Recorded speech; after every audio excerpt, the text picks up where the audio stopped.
Hey developers, I'm Evan Vishy. I'm the community manager at Tatum, and today we're here with Arlemi Turpault talking about low-code programming approaches and APIs. Arlemi is a developer advocate at Postman, which is a really great tool for testing and working with APIs. We use it all the time here at Tatum. You've probably seen it in some of our workshops. We think it's a really great tool, so we recommend you check that out if you haven't already. Arlemi, how are you doing? Hey, I'm doing well, and you? So tell us a little bit more about Postman. I mean, what is this and how does it help people work with APIs? Yeah, I think so. When it comes to Postman and throughout the whole talk, I've always like split it in two sides. So for Mhm. APIs, there's always the consumer side, which is what most developers would be on. So you use any service, then you just start coding APIs, and therefore you're a consumer of that API. And then there's the producer side. So it's the person creating that API for you to consume. And Postman is taking care of all of that. So all the spectrum from like when you start thinking of creating an API to all the way to pushing that API and having other people consume it. So how does it help developers? If you're creating an API, it makes it easier for you to have everything centralized in one place for your team. So I'll start usually an API usually like what we see more and more is people starting with an open API or like an API specification. So they start with that. Then they'll have different teams plugging into that and creating tests, creating monitoring, mocking, etc. If you're on the other side of the consumer side, it's just a faster way to get started with an API. Let's say you want to use the Tatum API. I could go to your documentation, look at that specific endpoint that I'm interested in, put it in Postman, which is like this UI that you put the URL and click send, instead of having to create a full-on app and start like using your API. So I think the main thing that we talk about at the moment is the faster time to first call to the API, which Mhm. is the thing that we would be helping with on the developer side. Sure. So if I understand correctly, instead of, incorporating these API calls into their backend code and then running the code to see if it works, they can just see if it works immediately and bounce it off the API Yeah. quick. And then, I mean, obviously there's like Postman then helps you. Once you have it working in Postman, you can generate code directly for you, etc. So you don't even have to write the code afterwards if you have it working in Postman. Cool. That's perfect. So what are some benefits of working with APIs in general and other low code approaches versus traditional ways of programming? Um, Benefits of APIs in general is that then you dedicate the work to other people, right? Like instead of reinventing the wheel, let's say I want to get the weather of a place. I'm not going to build my own weather sensors, then create the whole network around it and start coding them. There's a service out there. You can like the uh, type in weather.com API and they have one probably, and you can just use that. So that's the main benefit of APIs is just dedicating the work and uh, getting faster to where you want to get to.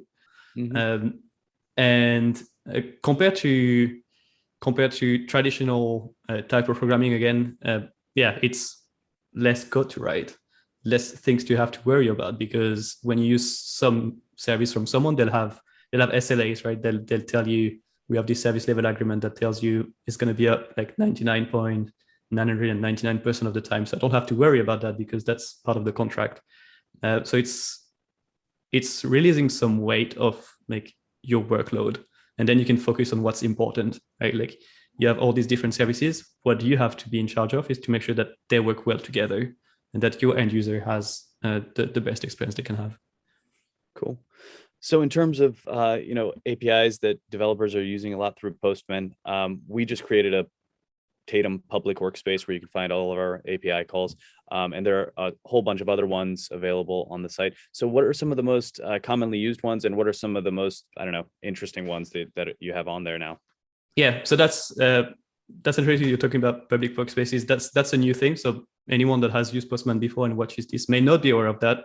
So that's the way I describe it is kind of the GitHub for APIs. So you can go in there, search for Tatum, search for Stripe or Twitter. We have a bunch in there, and then you have this pre-built collections. Can be an API reference, can be a workflow, how to do something specific with a single API or several APIs. Bring it to your workspace and then start working on it. In terms of the interesting ones that we have, so obviously, like I mentioned a couple of big ones, right? I mentioned Twitter. We have Notion that just launched their beta API, and they actually released the public workspace at the same time. So it helped like people starting to use it. And then the one thing that we like seeing, and we see it in the big ones, but also in the smaller ones, is these workflows that I mentioned, right? It's great to have this whole API reference, and then you have all the calls, and then it's up to you to kind of think of, oh, I can use that endpoint and this endpoint, et cetera, and chain them together. But some of these companies will give a workflow which is, oh, this is our API reference, but in this collection, if you use these 4 calls one after the other, then you'll be able to achieve Y.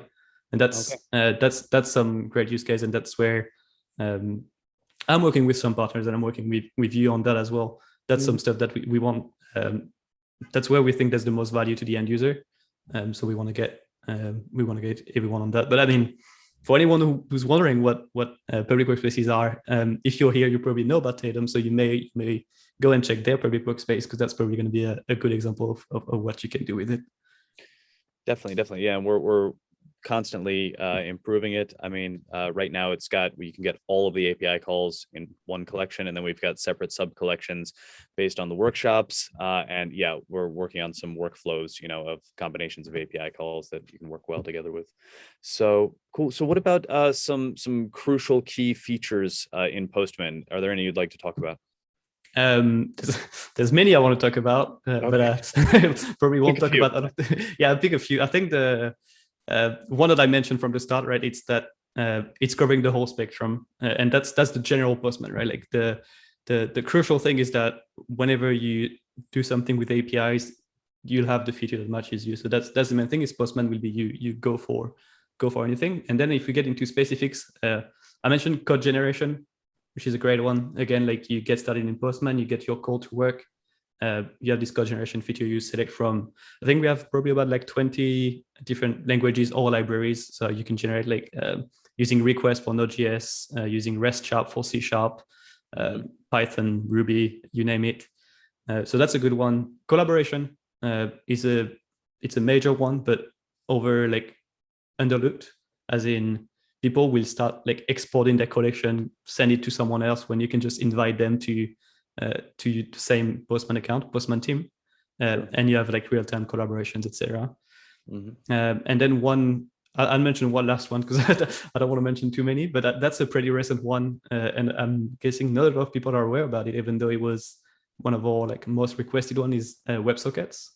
So we've been a REST client for a long while, probably like about 4 to 5 years, and we just added support for WebSockets, so asynchronous request, and we're adding more and more. That our goal is to support all types of APIs out there. So yeah, that would be my main ones. Okay, awesome. And I guess this is tied in, but are there any lesser known features, or that kind of sleeper features that most people don't know about? I mean, I guess WebSockets is a new one that people might not have realized yet, but any other ones that are some? Yeah, there's definitely some very small ones. So for example, if you, one thing that people don't know about is the scripts that you can write. So there's this simple UI, you put URL, you click send, you see the response. You have like scripts you can execute before or after your request. And one thing that within that is not known is that now we have like auto-completion for any of the script that you can use. So a lot of people will just go and kind of try and look what you can build on with that on Learning Center or the web in general. But yeah, we have like full-on auto-completion. We're using the same engine as code, Visual Studio Code now. So it's going to tell you what you can do. Another one that I love to use is whenever you're building something in Postman and you have this value that you want to reuse somewhere else. So using variables. Now what you can do, you can just select that value, wait for half a second, and there's this little pop-up that's going to show, and it's going to say set as variable. And then you have this nice UI. Just from there, you can set a variable in an environment, as a collection variable, or whichever way. And this is just like one of these like very small helper that just like makes your life much easier. Yeah, that would be like probably the small ones. There's probably many other that I'm forgetting about. Sure. No, but I mean, if you're interested in that, no, one of my colleagues just like a few months ago published a blog called 10 features you should know about Postman, which is available on our blog. Okay, so, cool. Well, I guess we'll probably link to it as well. Yeah, in the if we can description, link it, that would be perfect. Awesome. So cool. So tell me more about what you do then. So you're a developer advocate. What does that mean? What does your role entail? Are you ready? No, there's always this thing about like developer advocacy, and I don't know. Lately, for some reason, a lot of my peers felt, I don't know if there was a need to like kind of justify our work, or like we need to explain every few years we need to go back to what do developer advocates do.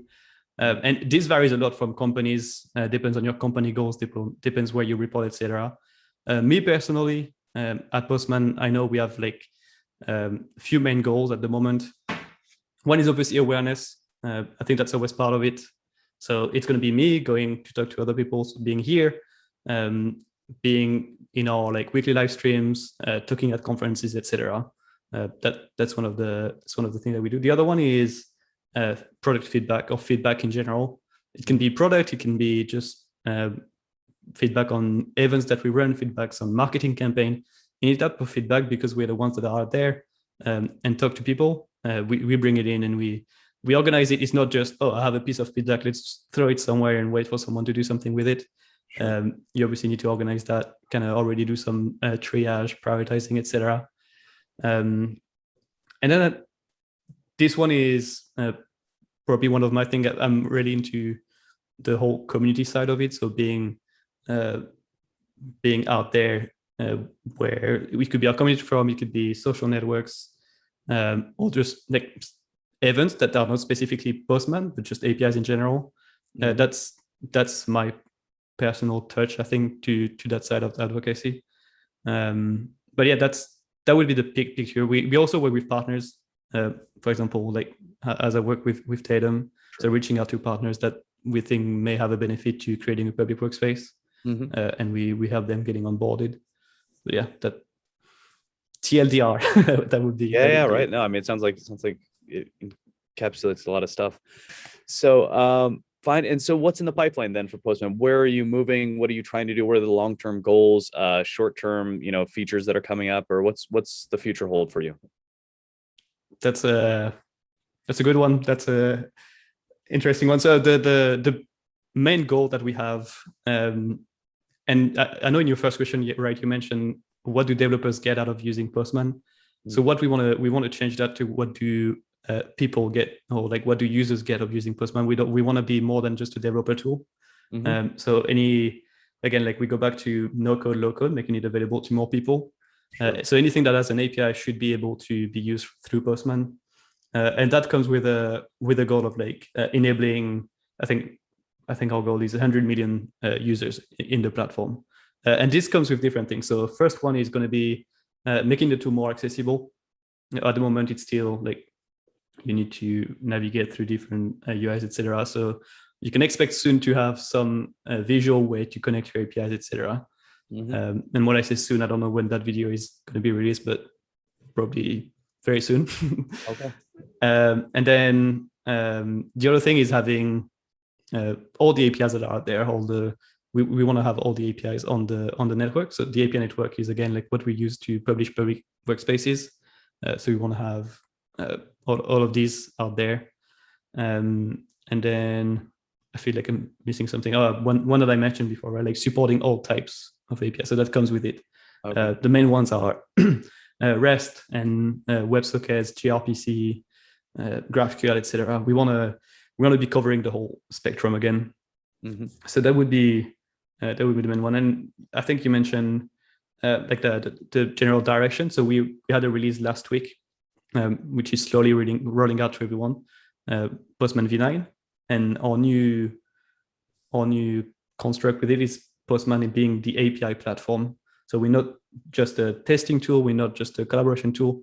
We are again like your go-to place for anything from the idea of creating your API to all the way where it's published pushed to an API gateway, and your end users start consuming it, testing it, etc. Sounds like a lot. You got a lot on your plates there. Yeah, it is. I mean, we have grown a lot as well. Over the, I think we doubled every year for the last 4 or 5 years. Okay. So, yeah. Well, thank you for doing what you're doing. So is there anything else you wanted to add or anything else you want to talk about that I haven't touched on? No, I think that's a great question to like kind of give a sneak peek into what we're doing. Obviously, like a few things. If you're more interested in Postman, go check our website. There's going to be a few links in the description. And again, if you're here, there's probably a relation to Tatum as well. So make sure that you check their public workspace, which I hope we'll put in the description as well, which is a great way to get started. I think you have quite a few tutorials as well that are like showing how to use Postman with your API. But yeah, be on the lookout for this kind of visual API thing. I think that's going to be one of our main thing this year. So I'm really looking forward to that. And I think like, yeah, it's going to be exciting. Yeah, it sounds exciting. Well, cool. Well, thanks for sitting down and chatting with us. It's always great. And yeah, we'll put all the links in the description. And yeah, please go check out Postman and our public workspace, some other public workspaces on there. And happy coding, and see you in the future. Thank you. Bye-bye.